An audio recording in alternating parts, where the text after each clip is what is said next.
सावन महीने के शुक्ल पक्ष की तृतीया को कज्जली तीज या हरियाली तीज मनाई जाती है।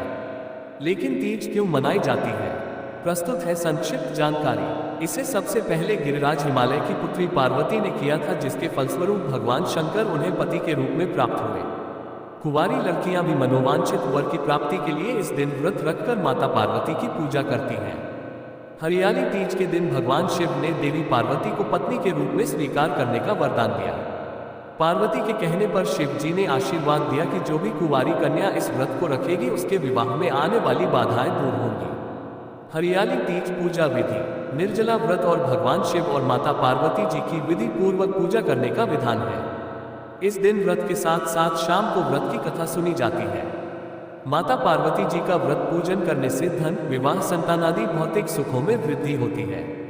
सावन मास के शुक्ल पक्ष की तृतीया तिथि को महिलाएं शिव पार्वती का विशेष पूजन करती हैं। वही हरियाली तीज कहा जाता है। देश के बड़े भाग में यही पूजन आषाढ़ तृतीया को मनाया जाता है। उसे हरितालिका तीज कहते हैं। दोनों में पूजन एक जैसा होता है, अतः कथा भी एक जैसी है। श्रावण मास के शुक्ल पक्ष की तृतीया को श्रावणी तीज कहते हैं, परंतु ज्यादातर लोग इसे हरियाली तीज के नाम से जानते हैं। यह त्योहार मुख्य रूप से उत्तर भारत में मनाया जाता है।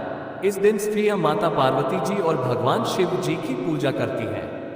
निर्जला व्रत रखती हैं। इस व्रत को करवा चौथ से भी कठिन व्रत बताया जाता है। इस दिन महिलाएं पूरा दिन बिना भोजन जल के दिन व्यतीत करती हैं तथा दूसरे दिन सुबह स्नान और पूजा के बाद व्रत पूरा करके भोजन ग्रहण करती हैं। विवाहित स्त्रियां अपने पति की दीर्घायु के लिए व्रत रखती हैं। इस दिन स्त्रियों के मायके से श्रृंगार का सामान और मिठाइयां उनके ससुराल भेजी जाती है।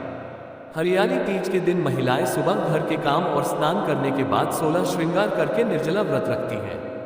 इसके बाद मां पार्वती और भगवान शिव की पूजा होती है। पूजा के अंत में तीज की कथा सुनी जाती है। कथा के समापन पर महिलाएं मां गौरी से पति की लंबी उम्र की कामना करती हैं। इसके बाद घर में उत्सव मनाया जाता है और भजन व लोक नृत्य किए जाते हैं। इस दिन हरे वस्त्र, हरी चुनरी, हरा लहरिया, हरा श्रृंगार, मेहंदी, झूला झूलने का भी रिवाज है। जगह जगह झूले पड़ते हैं। इस त्योहार में स्त्रियां हरी लहरिया न हो तो लाल गुलाबी चुनरी में भी सजती हैं, गीत गाती हैं, मेहंदी लगाती हैं, श्रृंगार करती हैं, नाचती हैं। हरियाली तीज के दिन अनेक स्थानों पर मेले लगते हैं और माता पार्वती की सवारी बड़े धूमधाम से निकाली जाती है। कुंवारी लड़कियां क्यों रखती हैं व्रत? अविवाहित लड़कियां भी अच्छे वर की कामना के लिए यह व्रत रखती हैं। इस व्रत के दौरान सुहागिन महिलाएं माता गौरी से सौभाग्य का आशीर्वाद मांगती हैं। पूजा के अलावा इस दिन कुछ उपाय भी किए जाते हैं, जिन्हें करने से आप वैवाहिक जीवन में सुख प्राप्त कर सकती हैं। आइए जानते हैं उन उपायों के बारे में। तीज के दिन करें ये उपाय। हरतालिका तीज के दिन सुहागिन महिलाएं निर्जला व्रत रखती हैं और शाम को 16 श्रृंगार करके शिव मंदिर में जल चढ़ाती हैं। साथ ही माता पार्वती को लाल रंग की चुनरी चढ़ाएं। इसके बाद ओम गौरी शंकराय नमः मंत्र का जाप करें। अपनी श्रद्धा के अनुसार चुनरी में 7, 11 या 21 रुपये बांधें।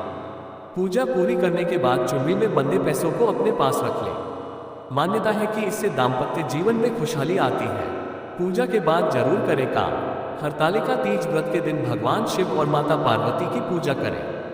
अंत में व्रत कथा सुने और इसके बाद माता पार्वती को खीर का भोग लगाएं। इस खीर को प्रसाद के रूप में अपने पति को भी खिलाएं। इससे पति पत्नी के बीच संबंध मजबूत होते हैं। साथ ही दाम्पत्य जीवन खुशहाल होता है। गौरी शंकर की पूजा के बाद सुहागिन महिलाओं को दें ये चीज।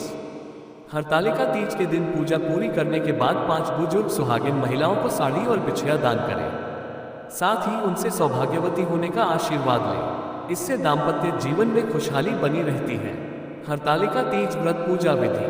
हरतालिका तीज के दिन सुबह स्नान आदि के बाद भगवान शिव, माता पार्वती और गणेश जी की मिट्टी से प्रतिमा बनाएं। इसके बाद सबसे पहले भगवान गणेश की पूजा करें, उन्हें तिलक लगाएं और दूर्वा अर्पित करें। फिर भगवान शिव को बेलपत्र और माता पार्वती को श्रृंगार का सामान अर्पित करें। ऐसे ही और नई वीडियो देखने के लिए हमारे चैनल @हरिहर बाबा को सब्सक्राइब कर लें और बेल आइकन को क्लिक कर दें। धन्यवाद। आपका दिन शुभ रहे।